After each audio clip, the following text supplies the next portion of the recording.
坐。妈，你怎么说话呢？这是我奶奶。你奶奶又怎么了？你奶奶你也不能把她带回来呀？你说你这孩子怎么回事啊？这不是我奶奶快要过生日了吗？你说她年纪也那么大了，如果不把她接过来的话，她一个人在老家过生日，那多冷清啊！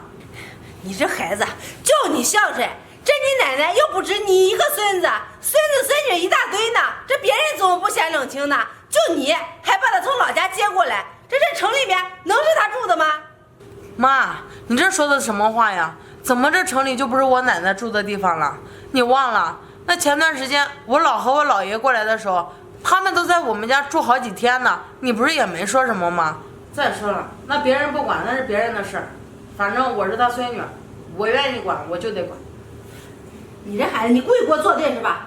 还你姥姥你姥爷，那你姥姥姥爷跟他能一样吗？他能跟人家比吗？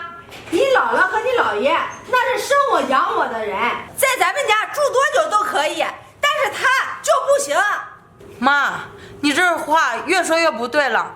我姥姥我姥爷是生了你养了你，我奶奶虽然没生你没养你，但是她生了我爸呀。如果没有我爸的话，哪来的咱们现在这个家呀？就是因为他生了你爸，所以我才喊他一声妈，看他两眼。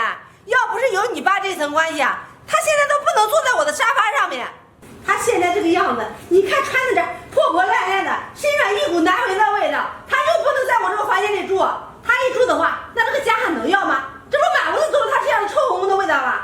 妈，你现在嫌我奶奶身上臭了，那我记得我小的时候，我奶奶在咱们家住，你怎么没嫌弃她身上臭呢？小时候，你小时候让他在这住，为什么呀？因为你小，没有人看你，他在这住还能帮忙带带你，所以我才让他住的。现在你长大了，咱用不到他了，那为什么还把他留在这里呀？妈，那照你这么说的话，那你不就是在利用我奶奶吗？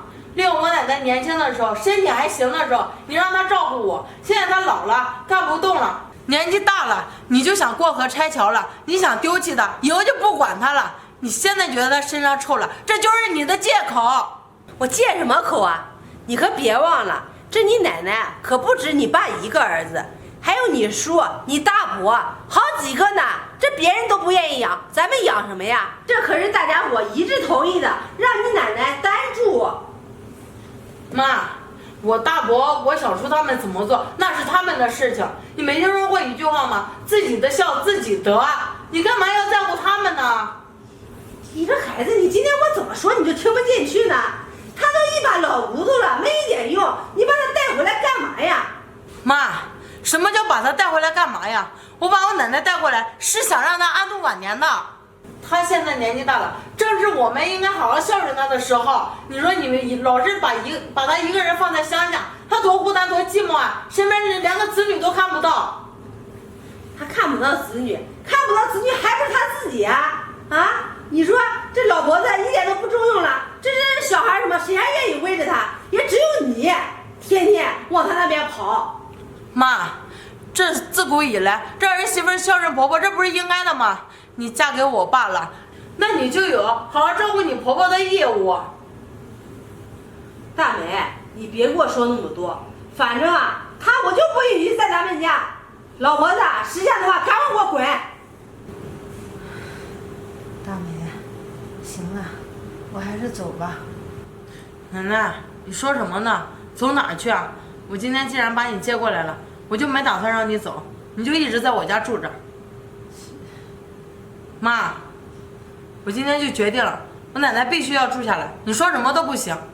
妈，这人家都说父母是孩子的第一任老师，难道你就是这么给我做榜样的吗？你不孝顺我奶奶，你就不怕将来以后我也不孝顺你吗？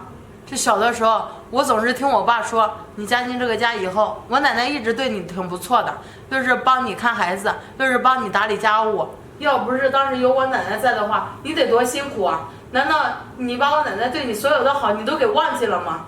虽然我奶奶现在年纪大了，可她也从来没有要求你为她做过什么呀，也没有要求你回报她呀。你说你这钱也没给过我奶奶，饭你也没给她送过，我这只是今天把她接过来，想让她在咱们家住上几天，你就不同意。你说你就因为我姥姥姥爷生了你养了你，你就对他们好。可是我奶奶不照样生了我爸养了我爸吗？并且还养育了我。妈，你说你今天这样对待我奶奶，如果我讲给我爸听的话，他会怎么对待你呀？是，大美，那就把你奶奶在咱们家留下吧。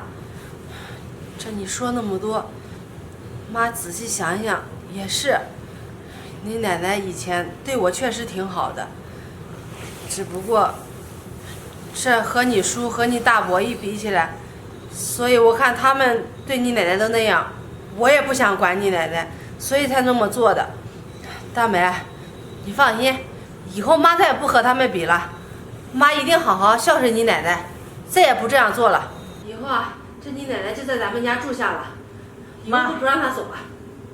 妈，这就对了嘛，你放心吧，我奶奶啊住在咱家，我也会帮你照顾她的。你以后对我奶奶也好一点。行，明天啊我就给你奶奶再买几身衣服，你带你奶奶去洗个澡，这样你奶奶身上就没味道了。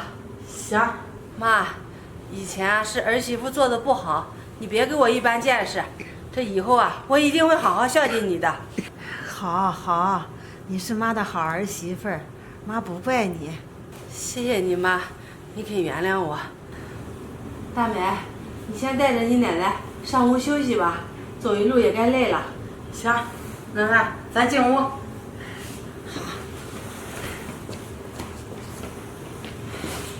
这闺女的一番话，终于把我说醒了。